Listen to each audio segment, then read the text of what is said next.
Hey, what's going on, guys? It's Sam or Xjaws, and today I'm bringing you guys a dual commentary with a good friend of mine. Why don't you introduce yourself? What's up, guys? This is FoRePlayy from Team Envyus. Some of you might have heard of me, some not. So me and FoRePlayy are kind of good friends. He obviously is involved in competitive gaming, and I'm sure a lot of you guys have heard of him before. And one of my things, ever since I was sort of involved in competitive gaming way back in Call of Duty 4, now that I'm on YouTube, has been promoting people in the competitive scene and the competitive scene itself. And today I wanted to ask you to come on here and talk to me about something specific about the competitive arena, and that was LAN tournaments. You want to sort of explain for the people out there who've never heard of this before what LAN tournaments are? Yeah, a LAN event is basically just a bunch of competitive teams getting together, normally competing in like an online qualifying ladder prior to that, and then competing at like the highest caliber, and you basically get ranked from like those placings at the event to determine if you're a pro team, semi-pro team, or amateur. Mm-hmm. So. Yeah, so the events range from things like the actual MLG events, which are LAN events, correct? Like Dallas, Anaheim, wherever. And then there's also is Anaheim one of them? Did I mess that up? There was an MLG? No, yeah, that's right.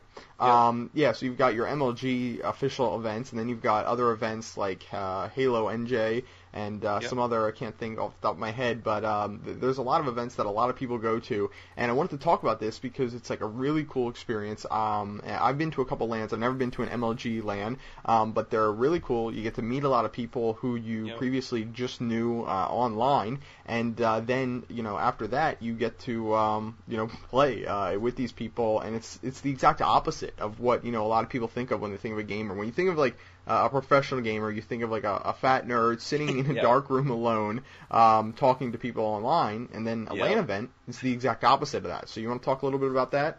Yeah, the biggest thing is just stereotypes. Everyone says that you're antisocial, lazy, nerds, no life, exactly what you said.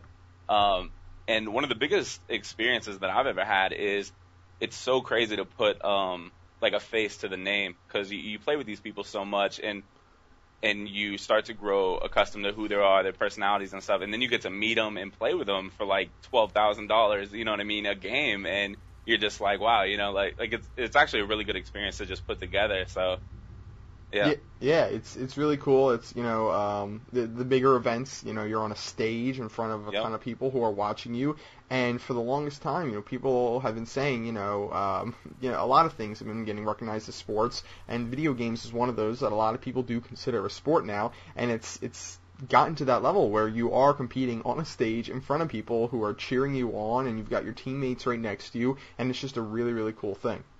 Yeah, I think one of the biggest thing is like competitive gaming is only growing. A lot more people are getting into it, and you could tell by just the success of video games in general, like with how fast the video game industry is just growing, and YouTube is growing, and it's kind of just taking off at rapid rates. And it's good to see competitive gaming moving along with it, just because there's so many opportunities for people to just get out there and show off their skills in gaming and showcasing and stuff like that. So yeah, so at MLG LANs in general, you went to the first MLG LAN was back towards the end of Call of Duty 4, correct? Yeah. That you attended, and what was that like, going to a LAN for the first time?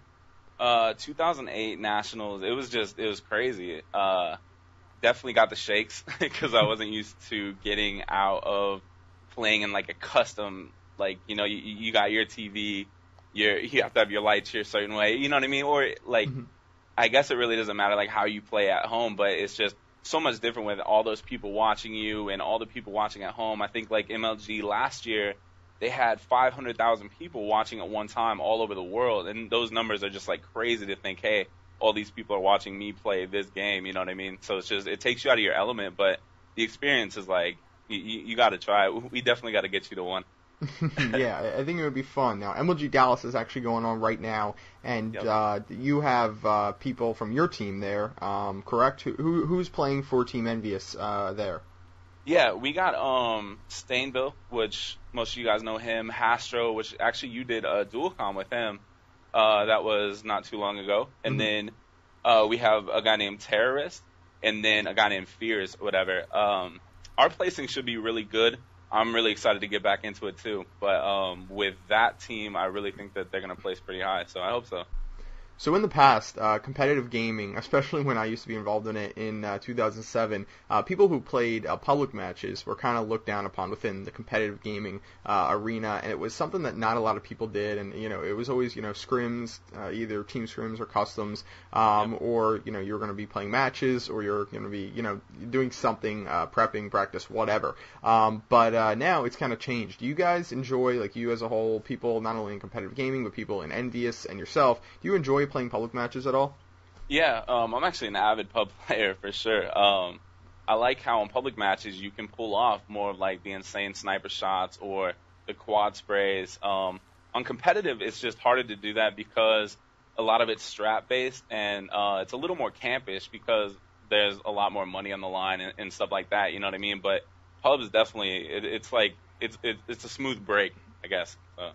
Yeah, I see what you're saying where it's like, it's a lot more competitive, and I like how you said it's a little bit more campish because that's something that a lot of people bring up, and people all the time, whenever they're watching competitive gameplay, like people who have never seen it before, they'll go into this, they'll see this gameplay, and they'll just be like, what is this? Like, how is this competitive? Because all they see is FAMAS, AK-74U, the same stuff over and over, lightweight, sleight-of-hand ninja, and what I wanted to talk to you about is how that is, in my opinion, the pinnacle of what competitive is. Now, obviously, some European ladders have different rules where you can't use certain weapons. I forget what's the league called where you're not allowed to use the FAMAS? Deserto. Yeah. So, in that league, that you can't use certain weapons, and they have more restrictions and stuff like that. But in my mind, it's a lot more not entertaining to watch. Maybe I'll admit that, but a lot more competitive to see everyone sort of on an even playing field. Because ultimately, that's what you want. You want it to be about the player, not the gun that they're using or the perks that they're using being some abstract, M16 or M60, anything like that. So why don't you talk a little bit about how there's no variety, like how the lack of variety actually creates more of a competitive environment? Yeah, I mean, I kind of wish that you could go into a competitive game using like a Mac 11 or something like that, but ever since COD 4, that was ran by the P90, MP5, M16, and your occasional AKs, whether it was the 74U or the 47, and you just want to use what everyone else is using, just to showcase your talent, I guess, in a sense, because with this game, if you don't have a FAMAS or a 74U, like, that's really all anyone uses, and I'm the first to agree, like, why use the most overpowered gun, but a lot of people don't realize if other people are using it, you have to counter that and then showcase your skill level above them. So that's kind of... Yeah, the way it works is there might not be money on the line in every game, but I guarantee you, if you go around and in the games that are just scrimmaging or the games that are just practice, whatever, team scrims, if you're going around using, let's say, like you said, the Mac 11, and you're using that in combination with like the MP5 occasionally, maybe in Black Ops, the AK-47, just stuff that you wouldn't see that often. If you're using all those unconventional weapons, just because nothing is on the line at that time, you're not going to be able to perform as well as you would have otherwise if you would have practiced with guns like the FAMAS and the AK-74U, because in the end it's all about practicing for those events where there is going to be money on the line, where there is prestige involved, and you have to constantly be at the top of your game, and using any other weapon than the best is going to mean that you're not going to be at the top of your game. Yeah, I agree, 100%. That's kind of the bad thing about competitive gaming at the same time, because it limits your sniping. Sniping is so fun to watch competitive, and that's why like watching like Halo and stuff is just ridiculous. Or PC players with sniping is just so insane to watch. But for us, it's just so much harder to do, and you really don't see too many snipers either, and that'd be something fun to watch, I think, for a lot of people. So. Yeah, there has been, I don't think they're MLG tournaments, but there has been Game Battle sponsored tournaments that are like snipers only, this only, that only, right? Yeah. There was actually one just the past weekend, and I think that actually filled up. It was like 32 teams or something like that, so yeah. Something for everyone. So anyway, this gameplay is wrapping up right here. You want to quickly recap what was going on in this game, what you were doing here? Yeah, it was basically just Hanoi CTF, MLG Custom. Custom is basically where you just get other pros, semi-pros together, and then you basically just play like your gameplay style, and then yeah, everyone just plays it out, kind of, I guess. I think I ended like 23-9. It was kind of more campish, like I said, 'cause I'm a support player, and I was protecting the flag, so that's kind of what my objective was, to get cutoffs and stuff. So. Yeah, well, this gameplay is ending here, but I'd love to have you on again. Maybe we can talk about those roles, which a lot of people maybe aren't so familiar with, support versus objective, et cetera, et cetera. Anyway, that's the end of this gameplay commentary. I hope you guys enjoyed it. If you want to check out his channel, there'll be a link to it in the description of this video, and I'm sure he'd love to have you guys over there. He makes pretty awesome videos, and I think you guys would like him. Anything else you want to say? That's it. Just thank you to you, and thank you to your subs, I guess, and definitely a big fan. So. All right, we'll see you later.